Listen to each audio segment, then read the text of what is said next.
ನಮಸ್ತೆ ವೀಕ್ಷಕರೇ, P R ಅಕಾಡೆಮಿಗೆ ಸ್ವಾಗತ. ನೀವೇನಾದರೂ ಸರ್ಕಾರಿ ಹುದ್ದೆಯನ್ನ ಹುಡುಕ್ತಾ ಇದ್ದೀರಾ ಅಂತ ಹೇಳಿದ್ರೆ ಹೊಸ ಅಧಿಸೂಚನೆಯೊಂದಿಗೆ ನಿಮ್ಮ ಮುಂದೆ ಹಾಜರಾಗಿದ್ದೀವಿ. ಇದು ಯಾವ ಸರ್ಕಾರಿ ಹುದ್ದೆ, ಹೇಗೆ ಅರ್ಜಿಯನ್ನ ಹಾಕೋಬೇಕು, ಇದೆಲ್ಲದರ ವಿವರ ತಿಳ್ಕೋಬೇಕು ಅಂದ್ರೆ ವಿಡಿಯೋನ ಕೊನೆ ತನಕ ನೋಡಿ ಸಂಪೂರ್ಣ ಮಾಹಿತಿಯನ್ನ ತಿಳ್ಕೊಳ್ಳಿ. ವಿಡಿಯೋ ಶುರು ಮಾಡೋಕ್ಕೂ ಮುಂಚೆ ನಮ್ಮ ಚಾನಲ್ ಇನ್ನೂ ಸಬ್ಸ್ಕ್ರೈಬ್ ಆಗಿಲ್ವೇನ್ರಿ? ಇವಾಗಲೇ ಸಬ್ಸ್ಕ್ರೈಬ್ ಆಗಿರಿ. ಪ್ರತಿದಿನನೂ ಗೌರ್ಮೆಂಟ್ ಜಾಬ್ ಡೀಟೇಲ್ಸ್ನ ನಿಮಗೆ ತಲುಪಿಸ್ತೀವಿ. ಹಾಗೆ ಅದರ ಪಕ್ಕದಲ್ಲೇ ಇರೋ ಬೆಲ್ ಐಕನ್ನ ಕೂಡ ಪ್ರೆಸ್ ಮಾಡಿ. ವಿಡಿಯೋ ಅಪ್ಲೋಡ್ ಆಗಿದ ತಕ್ಷಣ ನಿಮಗೆ ನೋಟಿಫಿಕೇಶನ್ ಬರುತ್ತೆ. ಆದಷ್ಟು ಬೇಗ ಅರ್ಜಿಯನ್ನ ಹಾಕಬಹುದು. ಇವಾಗ ವಿಡಿಯೋನ ಶುರು ಮಾಡೋಣ. ಕರ್ನಾಟಕ ಬಯೋಡೈವರ್ಸಿಟಿ ಬೋರ್ಡ್ ಅಂದರೆ ಕರ್ನಾಟಕ ಜೀವ ವೈವಿಧ್ಯ ಬೋರ್ಡ್ನವರು ಹುದ್ದೆಗಳಿಗೆ ಅರ್ಜಿಯನ್ನ ಕರೆದಿದ್ದಾರೆ. ಅಡ್ವೊಕೇಟ್ ಹುದ್ದೆ ಇದಾಗಿದೆ. ಎಷ್ಟು ಹುದ್ದೆ ಖಾಲಿ ಇದೆ ಅನ್ನೋದನ್ನ ಅವರು ಮೆನ್ಷನ್ ಮಾಡಿಲ್ಲ. ಉದ್ಯೋಗ ಸ್ಥಳ ಬೆಂಗಳೂರು, ಕರ್ನಾಟಕ. ಸ್ಯಾಲ್ರಿ ಎಷ್ಟಿದೆ ಅಂತ ಕೂಡ ಅವರು ನೋಟಿಫಿಕೇಶನ್ ಅಲ್ಲಿ ಕೊಟ್ಟಿರೋದಿಲ್ಲ. ನೀವು ಕೂಡ ಒಂದ್ಸಲ ನೋಟಿಫಿಕೇಶನ್ ನ ಓದ್ಕೊಂಡೆ ಆ ಡೀಟೇಲ್ಸ್ ನ ನೀವು ತಿಳ್ಕೋಬಹುದು. ನೆಕ್ಸ್ಟ್, ವಯೋಮಿತಿಯ ಡೀಟೇಲ್ಸ್ ನ ಕೂಡ ಅವರು ಕೊಟ್ಟಿರೋದಿಲ್ಲ. ವಯೋಮಿತಿಯ ಡೀಟೇಲ್ಸ್ ಕೂಡ ಅವರು ಮೆನ್ಷನ್ ಮಾಡಿರೋದಿಲ್ಲ. ಸೆಲೆಕ್ಷನ್ ಪ್ರೋಸೆಸ್ ನ ವಿವರ ತಿಳ್ಕೊಳ್ಳೋದಾದ್ರೆ ಇಂಟರ್ವ್ಯೂ ಇರುತ್ತೆ. ಅಂದ್ರೆ ಸಂದರ್ಶನವನ್ನು ನೀವು ಪಾಸ್ ಮಾಡಿದ್ರೆ ಸಾಕು, ನಿಮಗೆ ಜಾಬ್ ಸಿಗುತ್ತೆ. ಯಾವುದೇ ರೀತಿಯ ಲಿಖಿತ ಪರೀಕ್ಷೆ, return test, computer based test ಈ ಥರ ಯಾವುದೇ ರೀತಿಯ ಪರೀಕ್ಷೆ ಕೂಡ ಇರೋದಿಲ್ಲ. ಅದಕ್ಕೋಸ್ಕರ ಎಲ್ಲರೂ ಈ ಹುದ್ದೆಗೆ ಅರ್ಜಿಯನ್ನ ಹಾಕೊಳ್ಳಿ, ಈ ಜಾಬ್ನ ನಿಮ್ದಾಗಿಸ್ಕೊಳ್ಳಿ. ನೆಕ್ಸ್ಟ್, ಇದರ ಅರ್ಜಿಯನ್ನ ನೀವು ಹೇಗೆ ಹಾಕೋಬೇಕು ಅಂತ ಹೇಳಿದ್ರೆ ನೀವು ಆಫ್ಲೈನ್ ಮೂಲಕ ಅರ್ಜಿಯನ್ನ ಹಾಕೋಬೇಕಾಗುತ್ತೆ.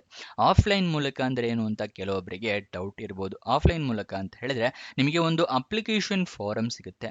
ಅದನ್ನ ಡೌನ್ಲೋಡ್ ಮಾಡ್ಕೋಬೇಕು, ಪ್ರಿಂಟ್ ಔಟ್ ತಗೋಬೇಕು. ಅದರಲ್ಲಿ ಎಲ್ಲ ಡೀಟೇಲ್ಸ್ನ ಫಿಲಪ್ ಮಾಡಿ ಒಂದು ಅಡ್ರೆಸ್ಸಿಗೆ ಕಳಿಸ್ಕೊಡ್ಬೇಕು. ಸ್ಪೀಡ್ ಪೋಸ್ಟ್ ಮುಖಾಂತರ ಅಥವಾ ರಿಜಿಸ್ಟರ್ ಪೋಸ್ಟ್ ಮುಖಾಂತರ ಅಥವಾ ಕೊರಿಯರ್ ಮುಖಾಂತರ, ಇಲ್ಲಾಂದ್ರೆ ಅಡ್ರೆಸ್ ಹತ್ರ ಇದ್ರೆ ನೀವೇ ಖುದ್ದಾಗಿ ಹೋಗಿ ಕೂಡ ಕೊಡಬಹುದು.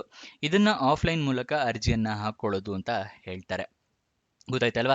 ಇವಾಗ ಅರ್ಜಿ ಡೌನ್ಲೋಡ್ ಮಾಡ್ಕೊಳ್ಳೋದು ಮತ್ತೆ ಏನೇನು ಡಾಕ್ಯುಮೆಂಟ್ಸ್ ಇಟ್ಕೋಬೇಕು ಅನ್ನೋದನ್ನ ತಿಳಿಸ್ಕೊಡ್ತೀನಿ. ಅದಕ್ಕಿಂತ ಮುಂಚೆ ದಯವಿಟ್ಟು ಇನ್ನೂ ಈ ವಿಡಿಯೋಗೆ ಲೈಕ್ ಮಾಡಿಲ್ಲ ಅಂದ್ರೆ ಇವಾಗಲೇ ಲೈಕ್ ಮಾಡಿ. ಮತ್ತೆ ದಯವಿಟ್ಟು ಏನಾದರೂ ಒಂದು ಕಮೆಂಟ್ ಮಾಡಿ. ನೀವು ಕಮೆಂಟ್ ಮಾಡಿದಾಗ ವಿಡಿಯೋಗೆ ಸ್ವಲ್ಪ ರೀಚ್ ಸಿಗುತ್ತೆ.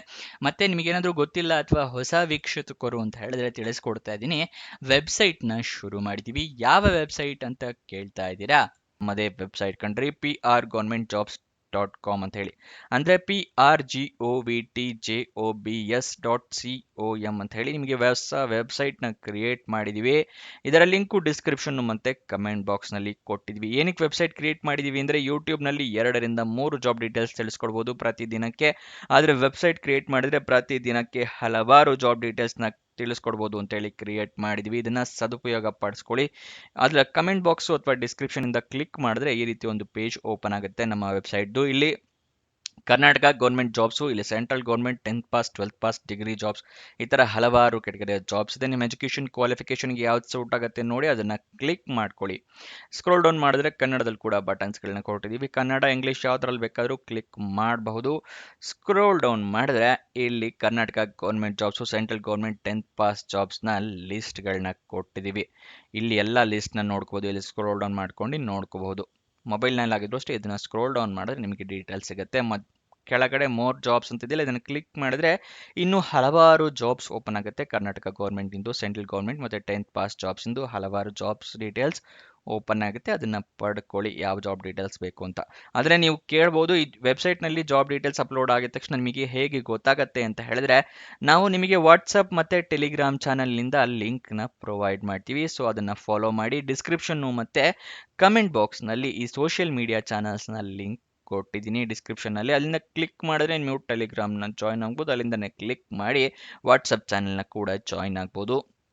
ಪ್ರತಿದಿನ ಜಾಬ್ ಡೀಟೇಲ್ಸ್ ಅಪ್ಲೋಡ್ ಆಗಿದ ತಕ್ಷಣ ಈ ಜಾಬ್ ಡೀಟೇಲ್ಸ್ ಅಪ್ಲೋಡ್ ಆಗಿದೆ, ಇದರ ಲಿಂಕ್ ಅಂತ ಹೇಳಿ ನಿಮಗೆ ಪ್ರೊವೈಡ್ ಮಾಡ್ತೀವಿ. ಮತ್ತು ಕೊನೆ ದಿನಾಂಕ ಹತ್ತಿರ ಬರ್ತಿದ್ದಾಗೆ ಈ ಜಾಬ್ಸ್ ಕೊನೆಗೊಳ್ತಾ ಇದೆ ಅಂತ ಹೇಳಿ ಅದರ ಲಿಂಕ್ ಕೊಡ್ತೀವಿ. ನೀವು ಆದಷ್ಟು ಬೇಗ ಅರ್ಜಿಯನ್ನು ಹಾಕೊಳ್ಳೋಕ್ಕೆ ಹೆಲ್ಪ್ ಆಗುತ್ತೆ. ವಾಟ್ಸಪ್ ಮತ್ತು ಟೆಲಿಗ್ರಾಮ್ನ ಜಾಯ್ನ್ ಆಗೋದು ಮರಿಬೇಡಿ. ಇವಾಗ ಅರ್ಜಿ ಹಾಕೊಳ್ಳೋದ್ರ ಬಗ್ಗೆ ವಿವರ ತಿಳಿಸ್ಕೊಡ್ತೀನಿ. ಅರ್ಜಿ ಹಾಕೋಕ್ಕೂ ಮುಂಚೆ ನೋಟಿಫಿಕೇಶನ್ನ ಸಂಪೂರ್ಣವಾಗಿ ಓದ್ಕೊಳ್ಳಿ. ಅದಾದ ನಂತರನೇ ಅರ್ಜಿಯನ್ನು ಹಾಕ್ಕೊಳ್ಳಿ. ಇಲ್ಲಾಂದರೆ ಅಪ್ಲಿಕೇಶನ್ ರಿಜೆಕ್ಟ್ ಆಗೋ ಚಾನ್ಸಸ್ ಜಾಸ್ತಿ ಇರುತ್ತೆ, ಎಲಿಜಿಬಿಲಿಟಿ ಕ್ರೈಟೀರಿಯಾ ಗೊತ್ತಿಲ್ಲದೆ ಇದ್ದರೆ. ಅದನ್ನು ಡೌನ್ಲೋಡ್ ಮಾಡೋದು ಕೂಡ ವಿಡಿಯೋದಲ್ಲಿ ತಿಳಿಸ್ಕೊಡ್ತೀವಿ. ಮತ್ತು ಇಮೇಲ್ ID, ಮೊಬೈಲ್ ನಂಬರ್ನ ಅರ್ಜಿಯಲ್ಲಿ ಕರೆಕ್ಟಾಗಿ ಮೆನ್ಷನ್ ಮಾಡಿ. ಜಾಬ್ ಸಿಕ್ಕರೆ ಇಮೇಲ್ ಅಥವಾ SMS ಮುಖಾಂತರ ಅವರು ತಿಳಿಸ್ಕೊಡ್ತಾರೆ. ಯಾವ್ಯಾವ ಡಾಕ್ಯುಮೆಂಟ್ಸ್ನ ರೆಡಿ ಇಟ್ಕೋಬೇಕು ಅಂತ ಹೇಳ್ತಾ ಇದ್ದೀನಿ. ಮೊದಲನೇದಾಗಿ ID ಪ್ರೂಫ್, ಅಂದರೆ ಆಧಾರ್ ಕಾರ್ಡ್, ವೋಟರ್ ID ಅಥವಾ ಪಾನ್ ಕಾರ್ಡ್, ಎಜುಕೇಷನ್ ಕ್ವಾಲಿಫಿಕೇಷನ್ಗೆ ಮಾರ್ಕ್ಸ್ ಕಾರ್ಡು ಸರ್ಟಿಫಿಕೇಟ್ಸು ಬೇಕಾಗುತ್ತೆ. ರೀಸೆಂಟ್ ಪಾಸ್ಪೋರ್ಟ್ ಸೈಜ್ ಫೋಟೋಗ್ರಾಫ್ ಬೇಕಾಗುತ್ತೆ. ರೆಸ್ಯೂಮೆ ಬೇಕಾಗುತ್ತೆ. ನಿಮ್ಮ ಇದು ಏಜ್ ಪ್ರೂಫ್ಗೆ ಇದು SLC ಮಾರ್ಕ್ಸ್ ಕಾರ್ಡ್ ಅಥವಾ ಡೇಟ್ ಆಫ್ ಬರ್ತ್ ಸರ್ಟಿಫಿಕೇಟ್ನ ರೆಡಿ ಇಟ್ಕೊಂಡಿರಿ. ಅರ್ಜಿಯಲ್ಲಿ ಡೀಟೇಲ್ಸ್ ಎಲ್ಲ ಕರೆಕ್ಟ್ ಇದೆಯಾ ಅಂತ ನೋಡ್ಕೊಂಡು ಆಮೇಲೆ ಅಪ್ಲಿಕೇಶನ್ನ ಕಳಿಸ್ಕೊಡಿ. ಅಪ್ಲಿಕೇಶನ್ ಯಾವ ಅಡ್ರೆಸ್ಗೆ ಕಳಿಸ್ಕೊಡ್ಬೇಕು ಅಂತ ಹೇಳಿ ತಿಳಿಸ್ಕೊಡ್ತಾ ಇದ್ದೀನಿ. Member secretary, Karnataka biodiversity board, Vana Vikas, ground floor, 18th cross, Malleshwaram, Bengaluru 560003. ಈ ಅಡ್ರೆಸ್ಗೆ ನೀವು ಅರ್ಜಿಯನ್ನು ತಲುಪೋ ಥರ ವ್ಯವಸ್ಥೆ ಮಾಡಬೇಕಾಗುತ್ತೆ. ಆಫ್ಲೈನ್ ಅಪ್ಲಿಕೇಶನ್ ಓಪನ್ ಆಗಿದ್ದ ದಿನಾಂಕ 27 ಸೆಪ್ಟೆಂಬರಿಗೆ ಓಪನ್ ಆಗಿದೆ. ಕೊನೆಯ ದಿನಾಂಕ 24 ಅಕ್ಟೋಬರ್ ತನಕ ಅವಕಾಶ ಇದೆ. ಅಷ್ಟರೊಳಗಡೆ ಅರ್ಜಿಯನ್ನು ತಲುಪೋ ಥರ ವ್ಯವಸ್ಥೆ ಮಾಡ್ಕೊಳ್ಳಿ. ಇವಾಗ ನಿಮಗೆ ನೋಟಿಫಿಕೇಶನ್ ಅಪ್ಲಿಕೇಶನ್ ಡೌನ್ಲೋಡ್ ಮಾಡೋದು ತಿಳಿಸ್ಕೊಡ್ತಾ ಇದ್ದೀನಿ. ಡಿಸ್ಕ್ರಿಪ್ಷನ್ ಮತ್ತು ಕಮೆಂಟ್ ಬಾಕ್ಸ್ನಲ್ಲಿ ಈ ಜಾಬ್ನ ಲಿಂಕ್ ಇದೆ. ಸ್ಕ್ರೋಲ್ ಡೌನ್ ಮಾಡಿ ಫುಲ್ ಕೆಳಗಡೆ ಬಂದರೆ ಅಫಿಷಿಯಲ್ ನೋಟಿಫಿಕೇಶನ್ ಅಪ್ಲಿಕೇಶನ್ ಫಾರಮ್ ಅಂತ ಪಕ್ಕದಲ್ಲೇ ಕ್ಲಿಕ್ ಹೇರ್ ಇದೆಯಲ್ಲ, ಅದನ್ನು ಕ್ಲಿಕ್ ಮಾಡಿ ನಿಮಗೆ ನೋಟಿಫಿಕೇಶನ್ ಓಪನ್ ಆಗುತ್ತೆ. ಇಲ್ಲಿ ಎಲ್ಲ ಡೀಟೇಲ್ಸ್ನ ತಿಳ್ಕೊಬಹುದು. ಅದಾದ ನಂತರ ಸ್ಕ್ರೋಲ್ ಡೌನ್ ಮಾಡಿದ್ರೆ ನಿಮಗೆ ಅಪ್ಲಿಕೇಶನ್ ಫಾರಮ್ ಕೂಡ ಸಿಗುತ್ತೆ. ಇಲ್ಲಿ ನಿಮ್ಮ ಪಾಸ್ಪೋರ್ಟ್ ಸೈಜ್ ಫೋಟೋ, ಇಲ್ಲಿ ಎಲ್ಲ ಡೀಟೇಲ್ಸ್ನ ನೀವು ಮೆನ್ಷನ್ ಮಾಡಿ ಅದಾದ ನಂತರ ಸ್ಕ್ರೋಲ್ ಡೌನ್ ಮಾಡಿದ್ರೆ ಫುಲ್ ಕೆಳಗಡೆ ಬಂದರೆ ನಿಮ್ಮ signature, date, place, mobile number ಇದನ್ನೆಲ್ಲ ಮೆನ್ಷನ್ ಮಾಡಿ ನಾನು ತಿಳಿಸ್ಕೊಟ್ರೆ ಅಡ್ರೆಸ್ಗೆ ನೀವು ಅರ್ಜಿಯನ್ನು ತಲುಪಿಸೋ ವ್ಯವಸ್ಥೆ ಮಾಡಬೇಕಾಗುತ್ತೆ. Official website address kbb.karnataka.gov.in. ಇದು ಅಫಿಷಿಯಲ್ ವೆಬ್ಸೈಟ್ನ ಅಡ್ರೆಸ್ ಆಗಿರುತ್ತೆ. ಇದಕ್ಕೆ ಎಜುಕೇಷನ್ ಕ್ವಾಲಿಫಿಕೇಷನ್ ನೋಡಿದ್ರೆ ಡಿಗ್ರಿ ಇನ್ ಲಾ ಆಗಿರಬೇಕಾಗುತ್ತೆ ಅಥವಾ LLB ಆದವರು ಕೂಡ ಅರ್ಜಿಯನ್ನು ಹಾಕೋಬಹುದು. ಇದಿಷ್ಟು ಜಾಬ್ನ ವಿವರ. ಕೊನೆ ತನಕ ನೋಡಿದ್ದಕ್ಕೆ ಧನ್ಯವಾದ.